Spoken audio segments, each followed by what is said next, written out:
Hello everyone, welcome to GGN. Today is Friday, June 29th, 2012, and I'm Darko. This is my website, ggnonline.com. There's a poll up there, you can check on it and vote how long until a drone kills the first American on American soil. So far, the majority are saying within the next year, followed by the next 2 years. You can follow GGN with your email address, also on YouTube, ddarko2012 and ddarko2013. And if you'd like to help, you can donate right there. So, and there's also a little news archive there. So, I'm ready to go here, and we're going to cover the economy. And the biggest news, of course, is Obamacare approved. It was kind of shelved for a while there, and now it's back from the dead. So, and a little bit of eugenics, because you have financial warfare, and then you have social warfare, you have eugenics, and it kind of all just is immersed, right, in the same global agenda. So it says here, Obamacare approved, IRS to force Americans to buy health insurance. It says it's a victory for Obama and a travesty for the middle class. The Supreme Court upheld Obama's health care mandate, empowers the IRS to begin to regulate America's health care by 2014. Expect IRS thugs armed with shotguns knocking at your door to fine you almost $700 a person or $2,000 per household for failure to purchase health insurance. If you fail to pay the outrageous fine, expect to be sued by the IRS. It says here that revised healthcare laws remove the penalty of almost $250,000 in imprisonment up to 5 years.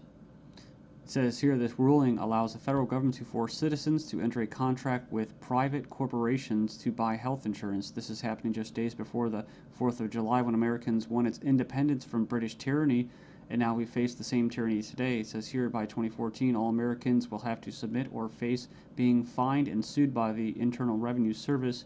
The American people are already struggling financially with record unemployment, inflation, and trillions of dollars in national debt.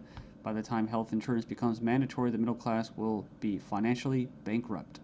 This is the reason why the military and police are preparing for martial law in the U.S. streets, says because people will revolt against the system that has basically turned people into financial slaves. So it says here that they're conditioning Americans with checkpoints and speed traps, army drones to spy on us. We're going to cover all this, rolling out the tanks and putting military goons on residential streets to prepare us for what is to come in the future. It says here the Bilderberg Group discussed in Spain about wanting to level America into a third world impoverished nation where we're all poor under world government dictatorship. It says here soon the Americans' standard of living will drop significantly, and it won't just be the standard of living, it will be their age of death, right? Their basically the average lifespan. It says here services will be cut. We're going to get into that too, death pathway and stuff like that. Taxes will be increased until we become so poor that we are unable to fight, and resistance will be futile. As Americans issue split decision on healthcare ruling, nearly 2/3 believe politics played too great a role. So it says Americans are sharply divided over Thursday's Supreme Court decision on the 2010 healthcare law, with 46% agreeing and 46% disagreeing with the High Court's ruling that the law is constitutional. Then you have from the Daily Bail, Obamacare complicated. Check out the flow chart. And yeah, there's our buddy, the IRS, right there. But it's just a god-awful mess. And you have Secretary of Health and Human Services in the middle. All these different vested interests, all these different bureaucracies. And the biggest invested interest that helped write the bill was the insurance companies. And they're the ones that are going to basically, how could you say, not profit. Well, they will profit, but they're going to get the best advantage from this, right? And if you would like an anarchist perspective on the whole Obamacare thing, I think Stefan Molyneux did a pretty good analysis of this. I think he held back a lot. I think he's gone over it and made his point so many times, his argument, that he was actually kind of just laid back about it. So it's kind of nice. It's 18 minutes, not too long. The truth about Obamacare, yes, it's even worse than you think. And right here in the description, he puts in there the 6 facts that he presents in his argument. So fact 1, there is no law in the U.S. anymore. Basically what he's saying is that if they could just do anything, then there's no law, right?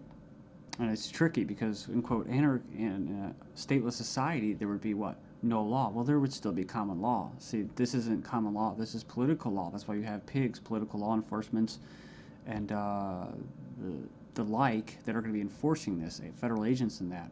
So in other words, what he's saying is that you might as well just have no government, because right here you have a dictatorship with, quote, laws, right? They have laws that basically write in a dictatorship. So we have here Obamacare is an admission that all previous government health care programs have failed. So, and this is true. I remember the recording, about Nixon and stuff like that, getting people on Medicaid. It doesn't really matter whether it's good or not. And in fact, costs have already doubled from initial estimates, and that's usually how it works. As soon as this gets closer to fruition, oh yeah, some hidden costs. Sorry, guys. Fact 4, 70% plus of healthcare issues result from individual choice. So the thing about it, he's talking about smoking, drinking, eating basically a lot of bad food and stuff like that. You can actually help. But a lot of these people that are going to, quote, benefit from this are not going to be doing anything to help their own health, right? So it says here the inability to discriminate on pre-existing conditions is an essential driver of healthcare cost. So I think what he's saying there is it's not very free market. It says here that the fines for non-compliance are destined to rise enormously. We have 15 reasons why the Obamacare decision is a mind-blowing disaster for America. It was actually, it says here it was voted 5-4 decision to uphold the vote. And it says here, the bill, it says here the swing vote was Chief Justice John Roberts, who was appointed by George Bush, W. Bush. And not that you'd have any confidence in the judicial system as it stands, just based off past history and their track record. It says here, after the vote today, it is hard to have any faith in the U.S. Supreme Court. I guess they're saying because he was quote conservative. According to the Supreme Court, the federal government has the power to force you to buy private goods and services. And it goes on and says here that it's another step away from individual liberty, another step towards a nanny state. I hate that word. But it says here IRS is now going to be given the task of hunting down and penalizing Americans. And it says here, in fact, the Obama administration has given the IRS $500 million extra outside the normal appropriation process to help them enforce the provisions of Obamacare they're in charge of overseeing. It imposes more than 20 new taxes on the American people. And you can click the link there. If you click the title of this article, you can find it and check it out. So it says here, number 5, an attempt to control costs and promote efficiency. Obamacare limits the treatment options that doctors and patients can consider. In other words, the death pathway, right? The British system, this is likely to result in a decrease in life expectancy. That's what I was talking about in the United States in the beginning of this video. So yeah, it's going to send health insurance premiums soaring, especially for younger Americans. And, it's going to crush small businesses, as they say. And number 9, Obamacare is going to make the emerging doctor shortage in America a lot worse. So hundreds of thousands of doctors are leaving the medical profession because of this. It says here it's already forced the cancellation of dozens of doctor-owned hospitals. And it says here that the following is one example from the Alliance Defense Fund.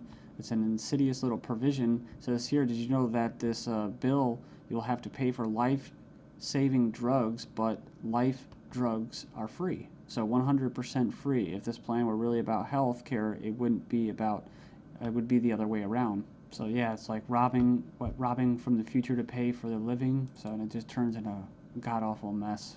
It's not even just politics, it's generational. 13 reasons why the revolution might start with Obamacare. Go in there and check that out.